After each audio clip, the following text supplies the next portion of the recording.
यह चैनल केवल मनोरंजन के लिए है। हम किसी भी तरह के अंधविश्वास को बढ़ावा नहीं देते। रात के 12 बजे का समय था और पूरा गांव अंधेरे में डूबा हुआ था। गांव के पास एक घना जंगल था जिसे लोग भूतिया जंगल के नाम से जानते थे। उस जंगल के बारे में कई कहानियां थी, पर किसी ने भी कभी उनकी सच्चाई जानने की कोशिश नहीं की थी। लोग कहते थे कि वहाँ एक प्रेत रहता है जो रात में जंगल के भीतर घूमता है और जो भी उस समय जंगल में होता है वह कभी वापस नहीं आता। आनंद एक नवयुवक था जो गांव में नई आया था। उसने उन कहानियों पर विश्वास नहीं किया और ठान लिया कि वह जंगल की सच्चाई जानकर रहेगा। उसने अपने दोस्तों से कहा, मैं आज रात जंगल में जाऊंगा और देखूंगा कि वहाँ सच में भूत है या नहीं। उसके दोस्तों ने उसे बहुत समझाया पर वह नहीं माना। रात के अंधेरे में आनंद एक टॉर्च लेकर जंगल की ओर चल पड़ा। जैसे जैसे वे जंगल के अंदर घुसता गया, हवा ठंडी और भारी होती गई। पेड़ों के अजीब अजीब आवाज आने लगी, मानो कोई उसे बुला रहा हो।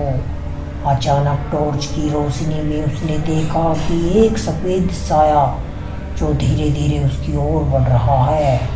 आनंद का दिल तेजी से धड़कने लगा, पर उसने साहस नहीं छोड़ा और साया की ओर बढ़ गया। जैसे ही वे साया के पास पहुंचा, उसे महसूस हुआ कि वह कोई असाधारण छाया नहीं है। उसकी आंखें लाल थी और चेहरा भयभीत था। आनंद के शरीर में ठंड दौड़ गई। उसकी टॉर्च उसके हाथ से गिर गई और वह साया हंसने लगा। उसकी हंसी से पूरा जंगल में एक गूंज सी उठी।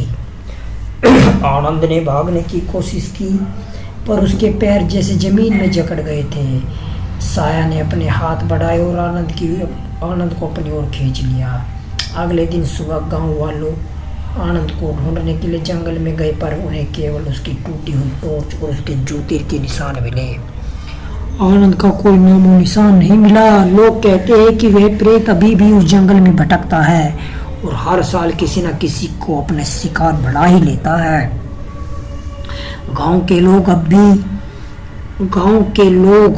अब और भी डरने लगे और उस जंगल की ओर जाने से कतराते हैं। भूतिया जंगल की कहानी और भी भयावह हो गई और आनंद की यादें उस जगह की कहानी में हमेशा के लिए समा गई है। तो दोस्तों, वीडियो कैसी लगी हमें कमेंट में बताएं। तो दोस्तों, फिर मिलते हैं एक नई वीडियो के साथ। तब तक बाय, टेक केयर।